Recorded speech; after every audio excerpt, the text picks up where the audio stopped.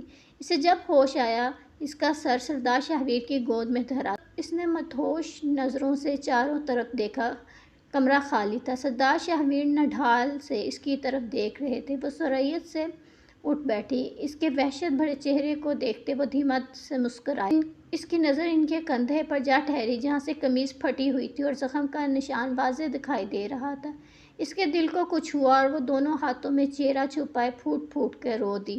کچھ نہیں ہوگا تمہیں مائدہ، میں ہوں نا تمہارے ساتھ۔ اس کے چہرے سے ہاتھ ہٹاتے ہوئے وہ بولے، مجھے معاف کر دیں شاہویر، یہ سب میری وجہ سے ہوا، مگر میرا یقین کیجیے اگر مجھے پتا ہوتا کہ کچھ ایسا بھی ہو سکتا ہے تو میں کبھی حویلی سے باہر نہ نکلتی۔ اسے اپنی لاپرواہی پہ بے انتہا غصہ آیا۔ سردار شاہویر نے اس کے سسکتے وجود کو خود میں سمو لیا۔ باقی سارا وقت وہ کسی ہراساں ہرنی کی طرح ان کے وجود میں چھپی رہی۔ رات 12 بجے کے قریب کھٹکے کی آواز پہ دونوں چونکے۔ اندر داخل ہونے والا ایک برا انسان، اور پھر جو کچھ اس نے کہا اس پر یقین نہ آیا ہی۔ اس نے کہا باہر کوئی نہیں، آپ جائیں۔ وہ ایک دفعہ پھر سے بولا، مگر تم کون ہو اور ہماری مدد کیوں کرنا چاہتے ہو؟ انہیں یہ شہروز خان کی کوئی چال ہی لگی۔ میں عمر سائیں کا خاص بندہ ہوں، ان کے کہنے پہ خفیہ طور پہ شہروز خان کے ہر عمل پر نظر رکھ رہا ہوں۔ اب وقت مت ضائع کیجیے سائیں اور جتنی جلدی ہو یہاں سے نکل جائیں۔ میں چلتا ہوں، اگر انہیں مجھ پر شک ہو گیا تو وہ مجھے کسی صورت زندہ نہیں چھوڑیں گے۔ وہ سب شراب کے نشے میں دھت پڑے ہیں، آپ آسانی سے نکل سکتے ہیں۔ سردار شاہویر نے صرف ایک لمحہ سوچا اور پھر مائدہ کا ہاتھ تھام کر باہر کی طرف بڑھ گیا۔ میں اسے زندہ نہیں چھوڑوں گا۔ اس کی اتنی جرأت کہ اس نے ادا سائیں پہ حملہ کیا۔ وہ گھر آ چکے تھے۔ ان کی حالت دیکھتے عمر پاگل ہو گیا۔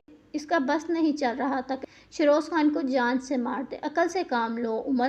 بابا سائیں نے اسے باہر لپکتے دیکھ کے اس کا ہاتھ تھاما۔ اس نے ادا سائیں اور بھرجائی کے ساتھ یہ سب کیا ہے اور مجھے عقل کی پٹی پڑھا رہے ہیں۔ وہ زندہ رہنے کے لائق نہیں ہے اور میں اسے چھوڑوں گا نہیں۔ بہت شوق ہے نا اسے دشمنیاں پالنے کا۔ اب میں بتاؤں گا اصل دشمنی کہتے کس کو ہے۔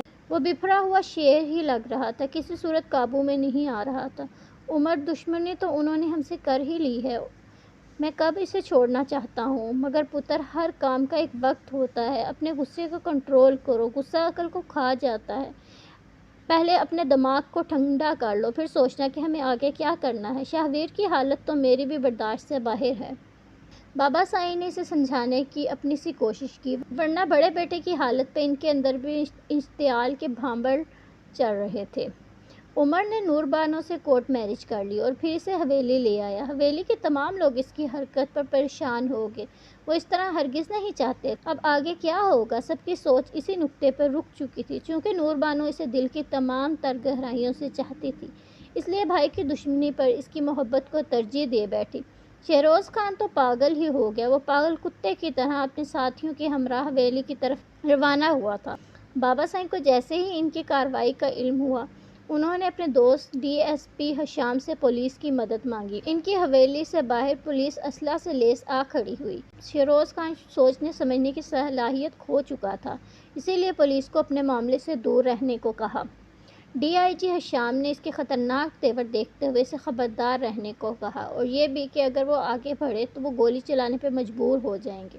شہروز خان کے سر پر تو خون سوار تھا۔ وہ ہر صورت عمر کے تمام خاندان کو ختم کر دینا چاہتا تھا تاکہ آئندہ آنے والی نسلیں ان کے انجام سے کانپ کر رہ جائیں۔ اس نے ڈی ایس پی حشام کو جان سے مارنے کی دھمکی دی تھی۔ ڈی ایس پی حشام اپنی جگہ ڈھہ رہے، ایک دم ہوا میں فائر ہوا اور گولی ڈی ایس پی حشام کے کندھے کو چھو کر گزر گئی۔ نور بانو کیسی ہے اب؟ بی جان نے نور بانو کے کمرے سے نکلتی ثانیہ سے پوچھا۔ دودھ کے ساتھ نیند کی گولی دے کے آ رہی ہوں، وہ فکر مندی سے کہتی ان کے قریب ہی آ بیٹھی۔ صدمہ بھی تو بہت گہرا پہنچا ہے، اب آہستہ آہستہ ہی صبر آئے گا۔ وہ دکھ سے بولی، اگر شہروز خان آرام سے مان جاتا تو کم سے کم اس کا انجام یہ نہ ہوتا۔ عمر اٹھتے ہوئے سنجیدگی سے بولا اور پھر اپنے کمرے کی طرف بڑھ گیا۔ پولیس مقابلے میں وہ اپنی جان سے ہاتھ دھو بیٹھا۔ اتنا بڑا صدمہ برداشت نہ کرتے ہوئے اس کا باپ دماغی توازن کھو بیٹھا۔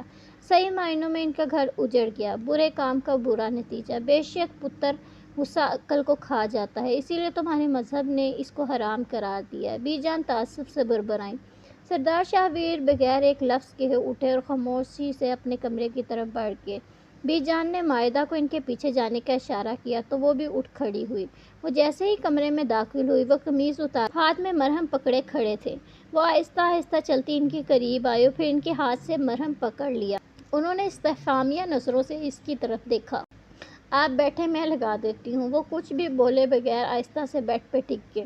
ان کے زخم دیکھتے ہوئے وہ اندر تک لرز گئی۔ اسے یاد آیا جب کوڑا پڑتا تھا تو سردار شاہویر کے چہرے پر کتنی تکلیف بھرے تاثرات ابھرتے تھے، مگر وہ کسی قسم کی مزاحمت کیے بغیر سب سہتے تھے، صرف اس کی عزت کی خاطر۔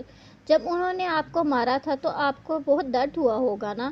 ان کے زخموں کو ہاتھ سے چھوتے وہ دکھ سے بولی۔ نہیں۔ ان کا جواب اس کی توقع کے برخلاف تھا۔ وہ حیران ہوئی، آخر وہ ایسا کیوں کہہ رہے ہیں؟ مگر پھر ان کے اگلے جملے نے اسے ساکت کر دیا۔ تمہاری عزت کی خاطر میں 100 کوڑے کھانے کو بھی تیار ہو جاتا۔ اس کی آنکھوں سے ٹپ ٹپ آنسو گرنے لگے۔ پھر نہ جانے اسے کیا ہوا کہ وہ ان زخموں پہ اپنے لب رکھتی گئی۔ سردار شاہویر اپنی جگہ حیرت سے بت بن گئے۔ I love you Shahvir, really love you، وہ روتے ہوئے اقرار کر رہی تھی۔ سردار شاہویر جیسے گہری نیند سے بیدار ہوئے تھے۔ تڑپتے ہوئے انہوں نے رخ اس کی جانب موڑا اور پھر ہاتھوں کے پیالے میں اس کا پرنم چہرہ بھرتے ہوئے بولے، ایک بار پھر سے کہو مائدہ، اس ایک جملے کو سننے کے لیے میرے کان کب سے انتظار کر رہے تھے۔ وہ بوجھل آواز میں بولے تو ان کی شدت کے آگے اس کے ہونٹ فقط پھڑپھڑا کے رہ گئے۔ پلیز مائدہ، میں انتظار کر رہا ہوں۔ ان کے لہجے میں عجیب سی تڑپ محسوس کرتے آخر سے بولنا پڑا، I love you Shahvir, I love you۔ اوہ میری جان مائدہ، انہوں نے اسے خود سے قریب کر لیا۔ آج میں بہت خوش ہوں، بہت زیادہ، تم میری خوشی کا اندازہ نہیں لگا سکتی۔ نم ہوتی آنکھوں کے ساتھ وہ گویا ہوئے، تم بھی نہیں سمجھ پاؤ گی آج تم نے مجھے کتنی بڑی خوشی دی ہے۔ از خود رفتگی سے انہوں نے اس کے وجود کی نرماہٹ کو دل سے محسوس کیا۔ فرط محبت سے ان کی آواز کپکپا کر رہ گئی۔ آپ میری عزت کے رکھوالے ہیں شاہویر، اور جو شوہر اپنی جان سے بھی زیادہ اپنی بیوی کی عزت کرے وہ نفرت کرنے کے نہیں بلکہ محبت کرنے کے قابل ہے، اور میں بھی آپ سے محبت کرنے لگی ہوں، شاید محبت۔ وہ چہرہ اٹھاتے ہوئے نم آنکھوں سے مسکرائی۔ سردار شاہویر کو لگا کہ انہوں نے اپنی زندگی میں سب کچھ پا لیا۔ اس کے بالوں پہ ہونٹ رکھتے ہوئے ان کی آنکھوں سے چند انمول موتی ٹوٹ کر اس کے بالوں میں کہیں جذب ہو گئے۔ تم ساری عمر مجھے اپنی عزت کا رکھوالا ہی پاؤ گی۔ وہ منہ ہی منہ میں بڑبڑائے۔ رات کی تاریکی چاروں اور چھا چکی تھی اور کھڑکی کے باہر چاند بھی ان کے